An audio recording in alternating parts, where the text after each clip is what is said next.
Financial Services Committee Chairman French Hill is calling for crypto market structure legislation to be passed into law before the U.S. loses ground to Latin America and Europe. Chairman Hill joins us this morning. Mr. Chairman, it's good to see you. And I would ask you, what are you asking for? But all you got to say is you're asking for what's in that bill that the Senate is sitting on, right? There's a bill ready to go that would accomplish what you're asking for.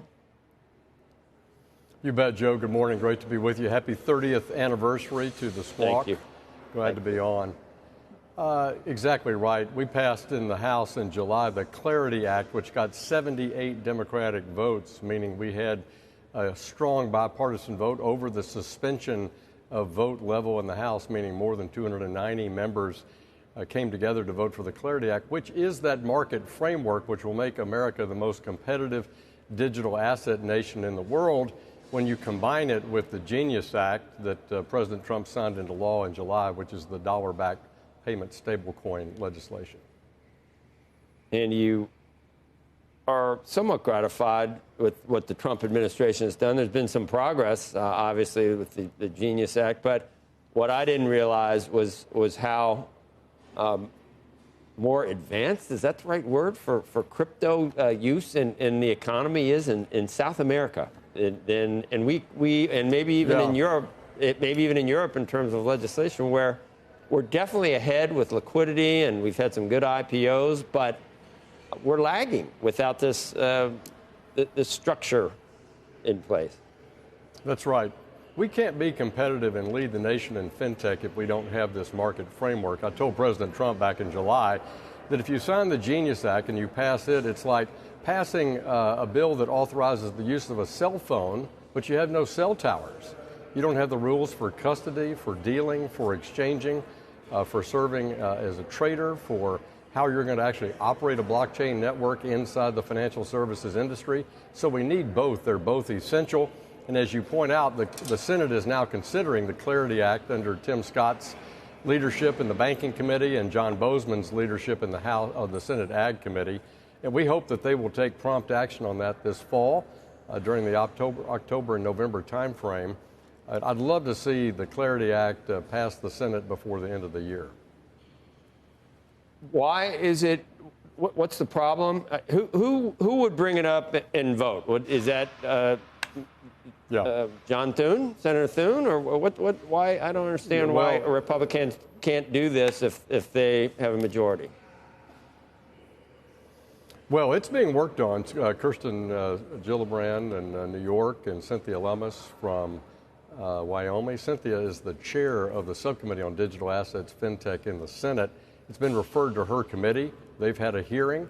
She has her own legislative ideas that are being discussed with both Republicans and Democrats in the Senate. So I do expect them to mark that bill up in the coming weeks.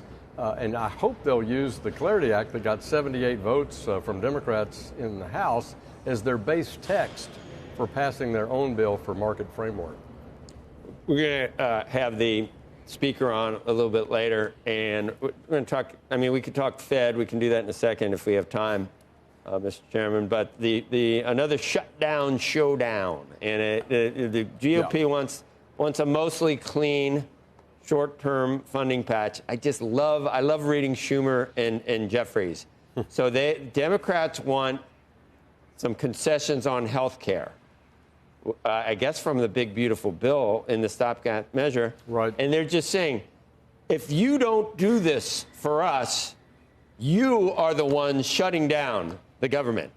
So the GOP is single-handedly shutting down the government. And it's not us. They are shutting down. You are not doing what we want. So as a result, this just gets so tiresome. I think maybe Republicans said similar things last time, didn't they? It's like, it's always finger-pointing. Yeah, you're shutting down. We want this, so it's your fault, or you want this, so it's more of this stuff. What can we do?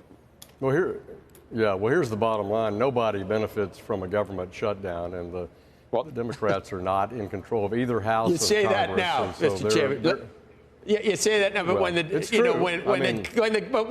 the hawks on the House on the Republican side aren't going to let something go. They say the same. I think the you're Democrats right, but say I don't the same think French Hill has been a party to that. No. I think you've always. It's just I'm talking in general with Congress. Yeah, I hear you, Joe. But the bottom line is it costs the government more. It's inefficient. It's not effective, and no one wins when that happens, no matter which side promotes doing it. I've been here for a decade, and I've seen it play out time and time again. This is why the Speaker, I think, is right to ask for a short-term clean CR through November 21st. President Trump supports that. As you point out, Republicans control both the House and Senate. So that's something I think we should be able to spend. And let me credit Susan Collins in the Senate and Tom Cole in the House, who are our two appropriations chairs. They've each passed 3 bills across the Senate and House floors respectively.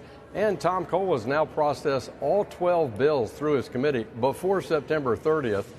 So I think if President Trump and Speaker Johnson and Leader Thune could come together on a top-line spending number, we could get FY26 behind us over the next few weeks.